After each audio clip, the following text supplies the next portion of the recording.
I like to think of aging as a badge of honor. You've lived a really good life, and every year you get a little bit older, a little bit wiser, have a little bit more fun, and just have more life experiences.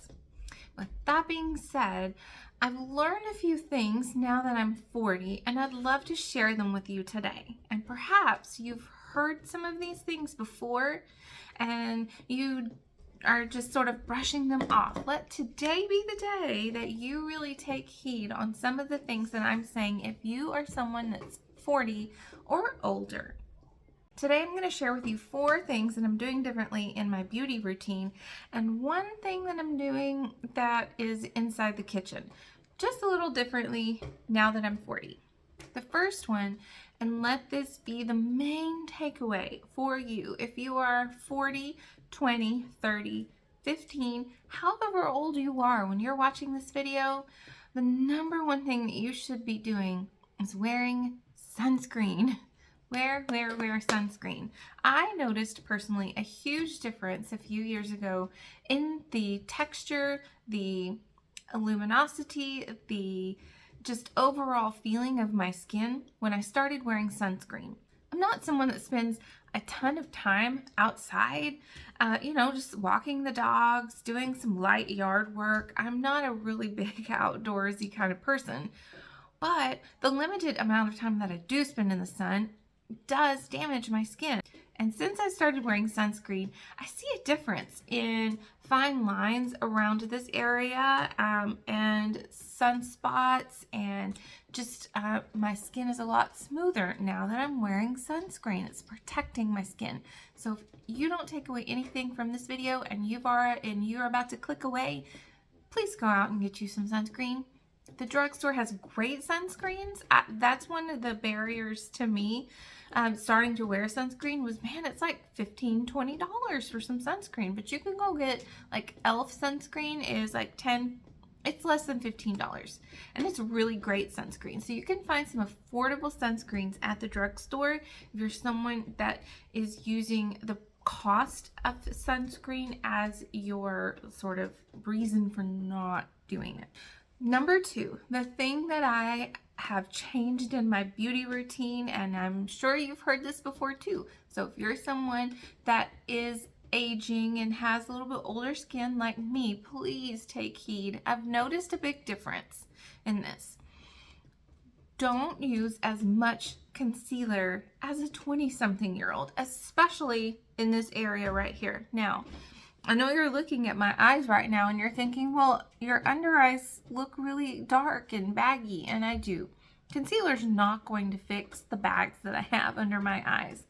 I have something on the way from Ulta that I'm going to try and see if that helps. But bags are there. Concealer is not going to make the bags go away. So finally I told myself, Amy, you've got to stop putting on more and more and more and more layers under this already really thin area. As I'm aging, that area is getting thinner.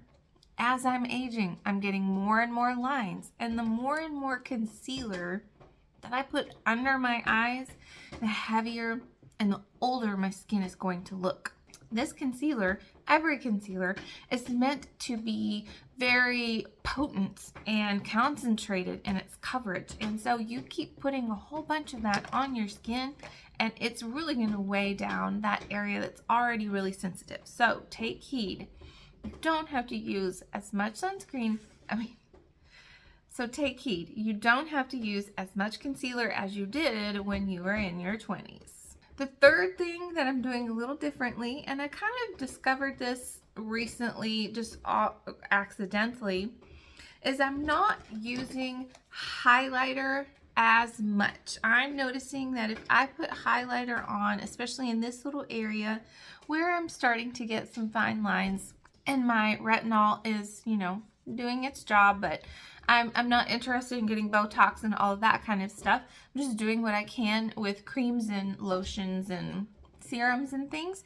But I'm noticing that highlighters tend to exaggerate the texture on my skin. They exaggerate the lines on my skin, and it doesn't, in large amounts, it does not make my skin look a lot more glowy and youthful.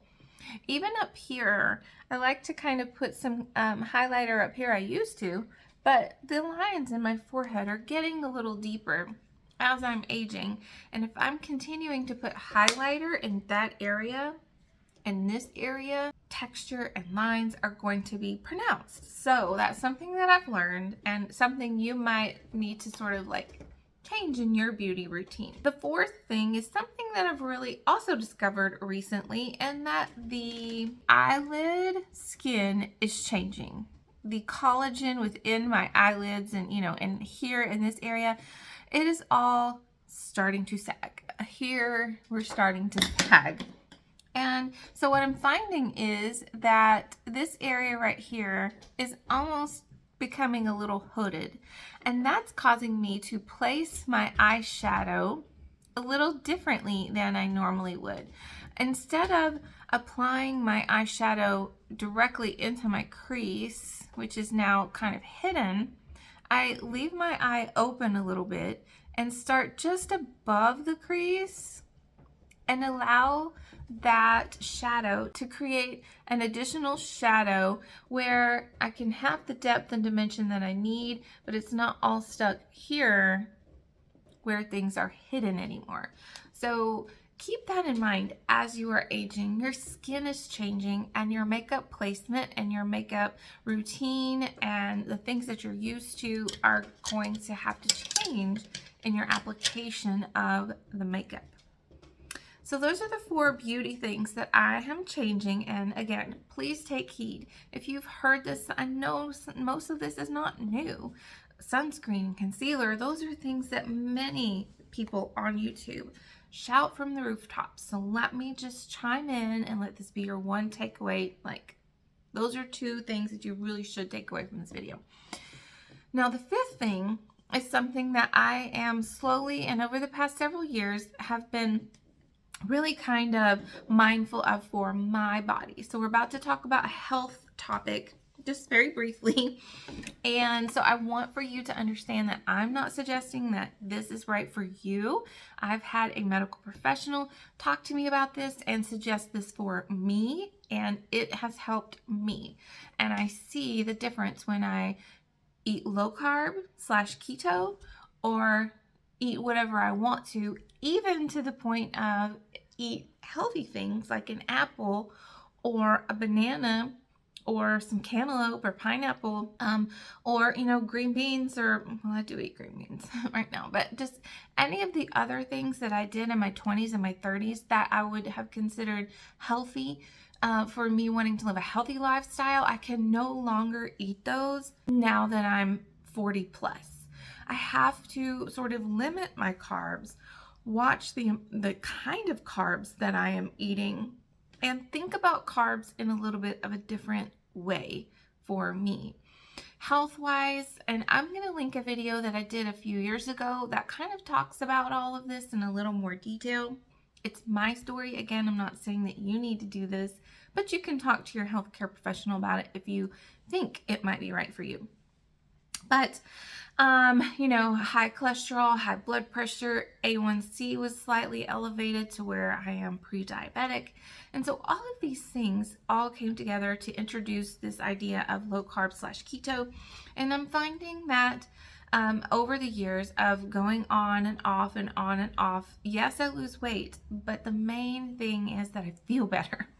And I don't feel so puffy. I feel more energized when I watch the amount of carbs and the quality of carbs that I eat. So those 5 things are really things that I'm taking into my 40s now that in a couple months I'm going to turn 43. So I am into my 40s.